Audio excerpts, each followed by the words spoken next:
Everybody say hi, Erica and Lacey. Why is Erica not here? She's on an appointment, you She's dipstick. somewhere.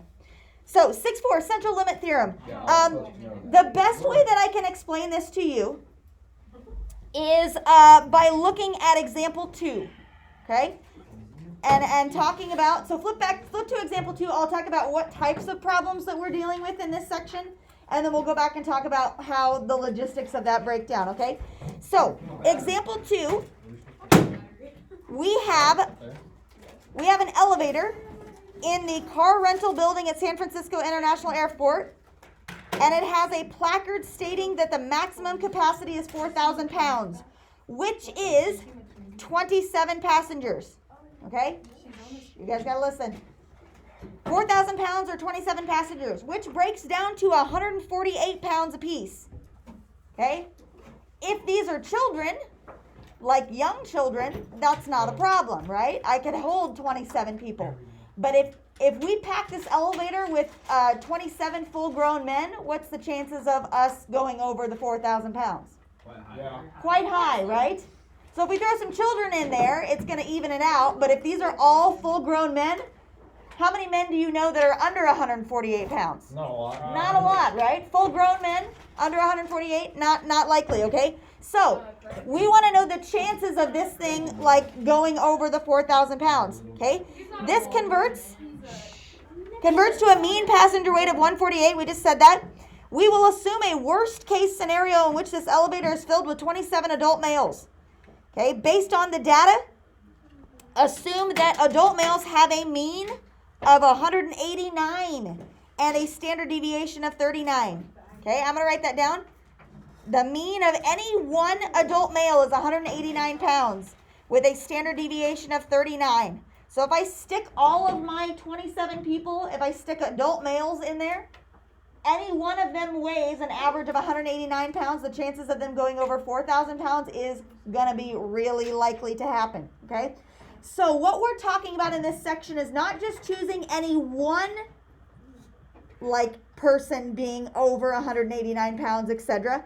We are talking about all 27 of them being over an average of 149 or 148 pounds, I guess, okay?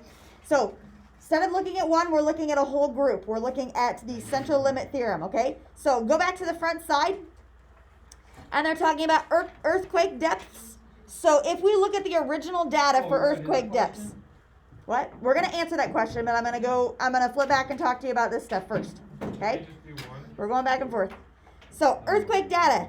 If I look at the original earthquake data of 1,392 earthquakes, this is what the data breaks down to, okay? Looks like a graph that's kind of gross. But then, like what we were doing yesterday, where we had 3 numbers, like we had a 45, a 54, and a 59-year-old men or whatever, and we were choosing 2 of each, and we were coming up with the samples. If we sample 2 and sample 2 and sample 2 and sample 2 and sample 2 over and over again, and we graph that data from this information, we get more of a bell curve, okay? So what they're doing is they're taking the original data here, and they're drawing samples of that, finding the average of those samples, and then graphing those guys, which does give us more of a bell curve resemblance, okay? So they're trying to take they say not normal data. Normal data resembles a bell curve. So they're taking data that is not normally distributed, and they're converting it to something that is normally distributed by sampling, and putting all those together, okay? Here are going to be some of the formulas that we're going to use. So the mean of all of the x values is kind of like the mean of the sample, okay? When I'm doing the standard deviation, I have to convert my standard deviation, and then this is how we find the z-score, okay? So the z-score normally we take x minus the mu and divide by the standard deviation, right? Okay, so let's put kind of this stuff into perspective. They give us this information, they give us the average, they give us the standard deviation, and then z is usually this formula. So this is the stuff that we're usually given, okay? And this is when we're only choosing one. Only choose one individual. This takes into consideration that we're looking at 27 people, right? The 27 people that are in the elevator. So that gives us the extra added dimension of the n there. So when I'm doing my standard deviation, normally they just tell me the standard deviation. But when I'm talking about all 27 males in the elevator, my standard deviation now changes, and I have to compute the regular standard deviation divided by the square root of 27. That's my new standard deviation. Okay, I have to take into consideration that 27 element. Okay, the z-score changes just a little bit because when I'm dividing by my standard deviation, it's my new standard deviation, right? This formula here drops down here into this spot. Okay, so let's go down and let's actually answer that example. We said chances of all 27 of those males in that elevator exceeding the 4,000 limit is going to be very, very high. But let's first do just a simplified version of that. A says, find the probability that one randomly selected adult male has a weight that is greater than 148. This is the way that we've normally been doing it all along. Okay, this is just only one. Then part B is when we start to add this other element. So this is how this changes. I'm going to draw my bell curve first. We're only choosing one in part A. This is the way it's normally been. What was my average for males? 189. 189. My standard deviation is 39. Okay, and I want to know that male being greater than 148 pounds. Okay, so given this bell curve, 148 pounds is located where? On the left, it's going to be, I don't know, probably like at -2 or something like that, right? So 148, and I want to know greater than that. So I want to know this guy here, okay? We said that there's a big likelihood or a high chance that any one male is going to weigh more than 148 pounds. If on average they weigh 189, any one male weighing more than 148 is going to be pretty high. So what do I do first to find that percentage? You're 147 you're 148. I need to find the z-score. 148 minus 189 divided by 39. That's a z-score of negative 1.05. Really? Okay. Negative 1.05 is where his z-score is located. Okay. Take out your chart. What? Okay. Find negative 1.05 on your chart, on the negative side. Grab him, take him out, find him. I have a chart out. My chart is picture. 0.1469. Okay. So when we look him up, we get 0.1469. Okay, what does 0.1469 tell us?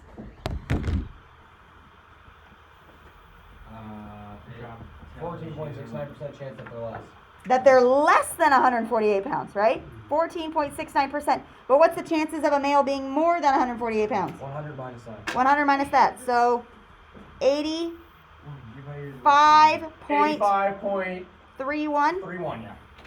85.31% chance that any one male is going to weigh more than 148 pounds.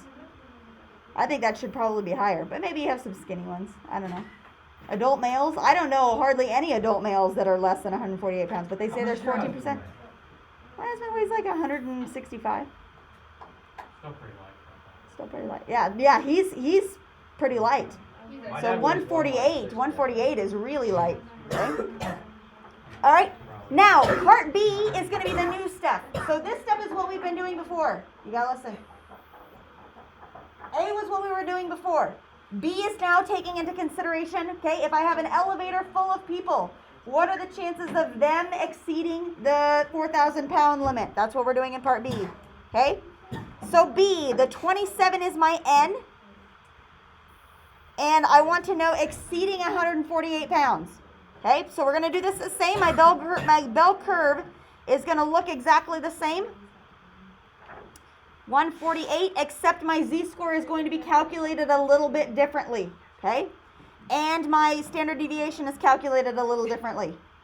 Okay, formula for standard deviation was sigma divided by the square root of n. So if I do that, I have 39 divided by the square root of 27. Okay, so my new standard deviation will be a little different. What's 39 divided by the square root of 27? New standard deviation.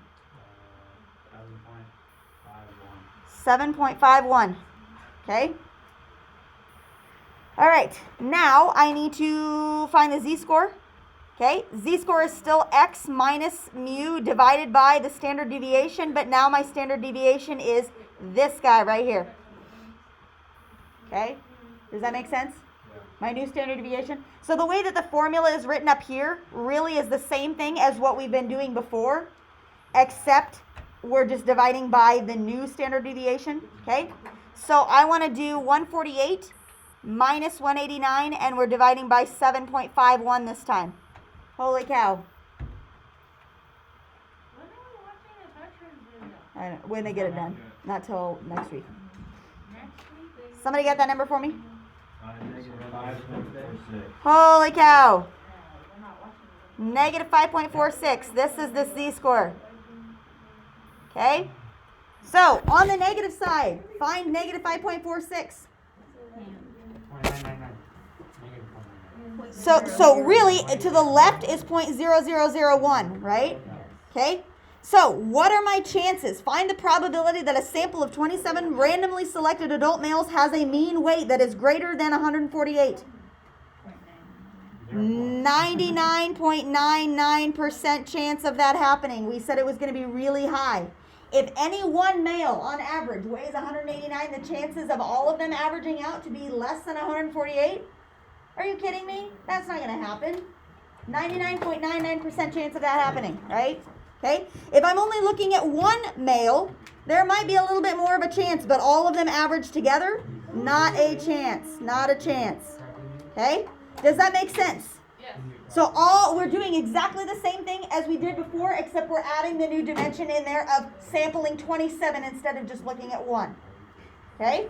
All right, let's go down to the next one, and then we'll be good to go. Assume that the population of human body temperatures has a mean of 98.6.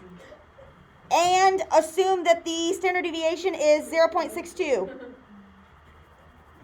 Okay?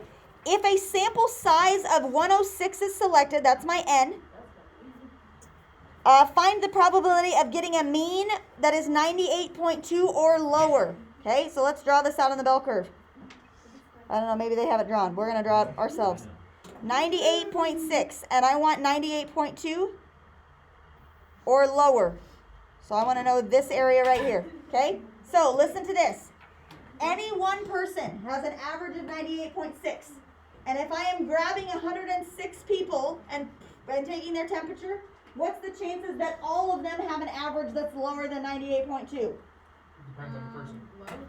Probably pretty low. Now, if I would move that closer to 98.6, if I would say 98.5, it might be a little bit better, right? Okay? It's probably going to be better than the 99% that we had above there, right? Nope.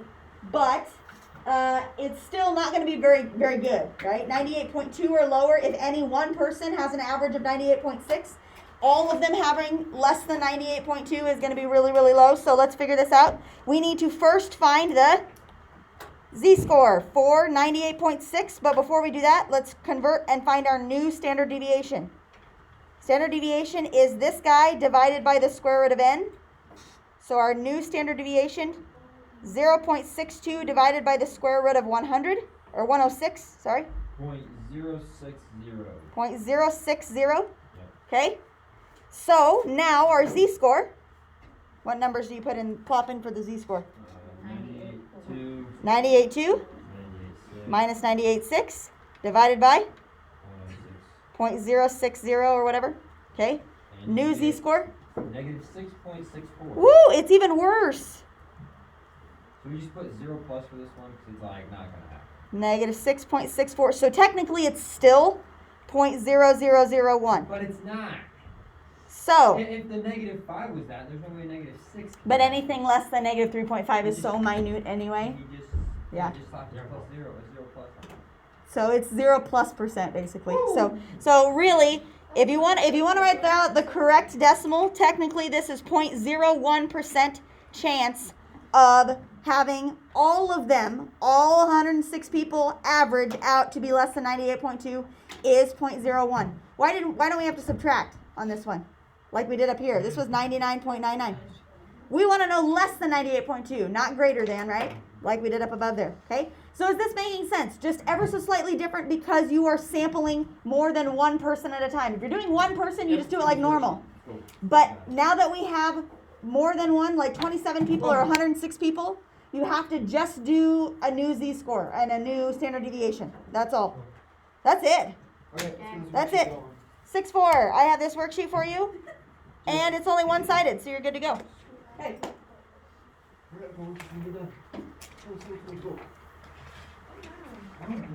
It's not Friday scheduled for third period. You're fine. Yeah, that's fine. I'll just give Cody his last, right? Yeah. Do it. Just like, shall I go down the road and come back to you, Cody? Yeah, please skip Cody. Just do it. Yes, do it. Wow. He'll just fist fight Holly for hers, Yeah, and I then. take all of it. Yeah. I probably tear all Bro, I would literally give it to you. I don't want it.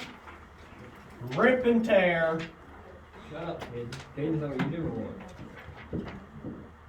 Okay, so on number 1, I'll just get you a little bit of a start. Number 1, the pulse rates.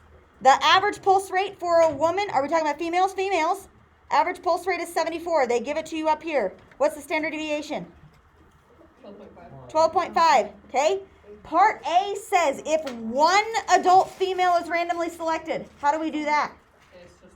Just the normal way. We just do the z-score, find the whatever, draw your bell curve.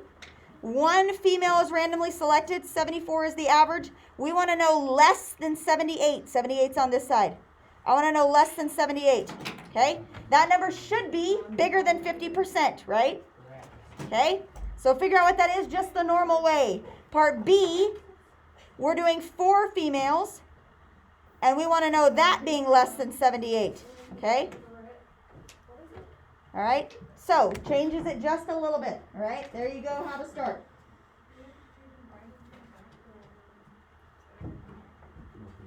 How you doing, Colton? Fine. Fine? Alright.